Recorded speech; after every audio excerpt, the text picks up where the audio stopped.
route pour la course de l'escalade avec Maxou, plus de 280 chaînes TV numériques sur le téléréseau.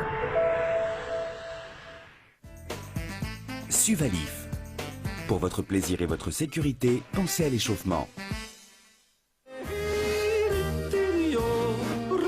Place à de nouvelles idées. Ikea.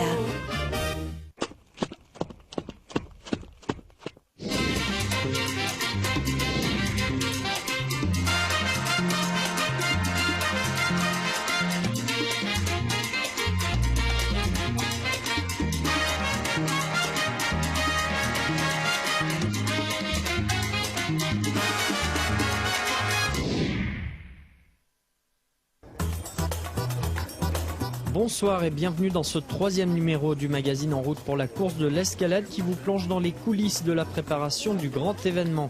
Ce soir, rencontre touchante avec des coureurs qui prendront part pour la première fois à la course le 3 décembre prochain. Leur particularité, ils ont été amputés suite à un accident ou une maladie. Tous sont membres de l'association genevoise Ananteo, une association chargée d'accompagner le retour à la maison des personnes amputées. On s'échauffe, on part tous en même temps. On va courir un peu le long du chemin, après on remonte vers le grand. Le prothésiste genevois Christian Lenoir est l'un des membres fondateurs de l'association. C'est suite à une discussion avec lui que Gabriel Muller et Sandrine Berbera ont eu l'idée de monter un projet qui les conduirait à participer à la course de l'escalade avec un petit groupe. C'était juste quelques mois après mon accident, j'ai rencontré Christian la première fois justement pour cette association qu'on est tous dedans. Et puis à la fin de notre discussion, il m'a posé une question, ou la question si vous voulez, quel sera le plus beau plaisir pour toi de refaire après ton accident? Et puis voilà, je disais, si je pourrais de nouveau courir dans les bois comme je faisais avant, ça serait la meilleure des choses. Et puis voilà. C'est vraiment la plus grande course dans le canton. Et puis ça fait des années que je fais la course et j'avais vraiment envie de repartager ce projet avec d'autres personnes. Et puis grâce à l'association, du coup on a pu former un groupe et ça y est, c'est parti. On le sent, l'enthousiasme était là dès les origines du projet, et ce même si certains n'étaient tout simplement pas sportifs ou n'avaient plus refait de sport depuis longtemps.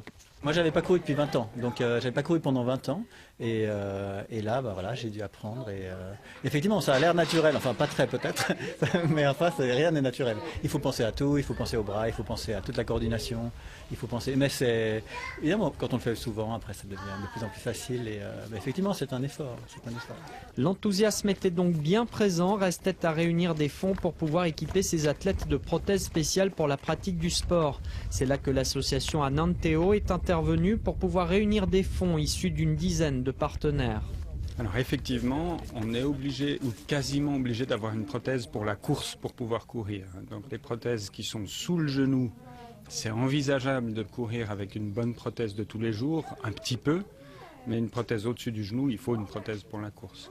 Et pour bien courir, pour avoir du plaisir à faire du jogging, il faut une prothèse faite pour la course à pied. Alors, elles sont coûteuses, mais en plus, elles ne sont pas remboursées par les assurances. Donc, les assurances ne remboursent que la prothèse pour tous les jours, pour aller travailler, mais toutes les prothèses de loisirs ne sont pas remboursées. Pour inverser la tendance? Alors, j'espère, parce que monsieur, madame, tout le monde, il s'épanouit par le sport, s'il aime le sport, et en amputé, c'est exactement la même chose. Donc, aujourd'hui, il n'a pas de possibilité de faire du sport, à moins d'être sponsorisé ou d'avoir des moyens. Et j'espère qu'on va avancer de ce côté-là. C'est sûr, jamais on n'aurait pu se payer ça nous-mêmes, donc c'est vraiment fantastique. Une fois les partenaires trouvés et les athlètes équipés de prothèses spéciales, les entraînements ont pu débuter il y a quelques mois. Et avec eux, tout un apprentissage avant les premières courses disputées récemment dans la région. C'est pas que de la course à pied, hein. On fait toute une école de course et puis on a tout un travail, comme expliquait Bruce, de gainage, de renforcement musculaire, que ce soit de la sangle abdominale et aussi du bassin. C'est adapté à chacun, donc chacun va à son rythme. C'est pas facile, mais on a des physios, des prothésistes, toute une équipe autour de nous et puis on y arrive. C'est comme toute personne, quand on commence à se mettre à la course à pied, c'est hyper difficile au début parce c'est hyper ingrat, hein, on court et puis on est hyper fatigué au départ, mais on a je pense, su donner une dynamique et une volonté qui fait qu'on a tous du plaisir à la course à pied. Puis le but, c'est ça, hein, c'est de pouvoir faire son sport avec du plaisir. Cet encadrement-là est vraiment très important, on se sent soutenu. Même parce qu'évidemment, il y a des phases de progrès, il y a des phases plus difficile et tout ça, et avoir justement un groupe autour de soi et c'est un retour, c'est vraiment très important. Autre intervenant dans ce projet, Léa Hugé, le physiothérapeute Alain Lacrat a suivi ses patients dans leur reconstruction. Aujourd'hui, il est impressionné des progrès réalisés.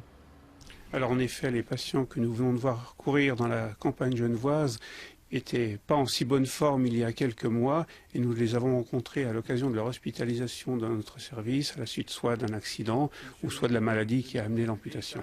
Alors nous avons commencé la rééducation de ces patients par des gestes très simples, comme simplement la sortie du lit, la verticalisation et ensuite les premiers appareillages avec les prothèses provisoires. Mais ces patients repassaient très fréquemment au bloc opératoire pour de nouvelles chirurgies, de nouveaux nettoyages des plaies. Donc c'est vraiment un exploit, presque un exploit hein, de les voir courir aujourd'hui. Cet exploit leur appartient entièrement car c'est eux qui se sont reconstruits pour repartir ainsi et faire ces exploits sportifs très impressionnants. C'est un privilège de pouvoir les accompagner et c'est une première pour nous. On n'a jamais vécu ce genre de situation-là avec des sportifs, avec une équipe, avec des personnes qui sont enthousiastes et qui sont dynamiques comme ça. Donc oui, c'est une super expérience. Et puis il y a cette joie de participer dans quelques jours à la grande aventure de la course de l'escalade. Ça va être sympa de courir ensemble. J'imagine que c'est un beau message que vous voulez faire passer avec vos collègues là, non? Oui, ouais, justement, il faut que toutes les personnes qui souhaitent courir déjà, même sans avoir un handicap, qui courent, même, faut même les gens qui ont un handicap, il faut qu'ils se joignent à nous et puis qu'ils se mettent à courir aussi. C'est sympa. La course de l'escalade, ce sera une étape supplémentaire vers un progrès, vers un mieux-être, vers un dépassement des limites de soi. Après elle, il y aura d'autres courses. La belle aventure continuera pour ces sportifs qui nous offrent une belle leçon de vie. C'est la fin de ce magazine. Rendez-vous le mardi 29 novembre pour le 4e et dernier numéro consacré aux bénévoles. Bonne soirée et merci de nous avoir suivis. En route pour la course de l'escalade avec Naxu. Plus de 280 chaînes TV numériques sur le téléréseau. Suvalif. Pour votre plaisir et votre sécurité, pensez à l'échauffement.